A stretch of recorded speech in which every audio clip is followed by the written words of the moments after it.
আসসালামু আলাইকুম, সবাই কেমন আছেন? আশা করি সবাই ভালো আছেন। আজকে আমাদের ওয়াইফাইয়ের মেন লাইন ডাউন হয়ে গেছে, মেন লিঙ্ক। সেটা আমরা চেক করতেছি কোন জায়গায় সমস্যা না সমস্যা। আমরা বালিজুরি মিতালি আছি, এখানে লাইন চেক দিতে আছে আমাদের শুভ তেজি। এখানে কোনো টান খাইছে কিনা, পাওয়ার হাই হয়ে গেছে, সেটা চেক করা হচ্ছে। এখন আমরা রানিং কাজ করতেছি লাইন ঠিক করার জন্য।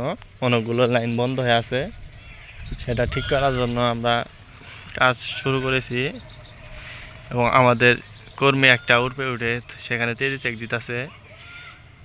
এখানে অনেক রিস্ক, কারেন্টের অনেকগুলো তার, তারপরেও আমাদের কাজ করতে হয় গ্রাহকদের ভালো সেবা দেওয়ার জন্য। এখানে কাজ রানিং চলমান চলতেছে, এখনও চেক দেওয়া হয়েছে, এখানে কোনো টান খায় নাই। এখন এখান থেকে নামবো এবং আমাদের কাজ করার গাড়ি ওদের ভিতরে পড়েছে এবং ওখানে আমাদের মেশিন সব কিছুই দেখাচ্ছি আপনাদের এবং আরও ভিডিও দেব, আপনারা দেখতে থাকুন। আমার পেজের পাশে থাকবেন সবাই। আসসালামু আলাইকুম।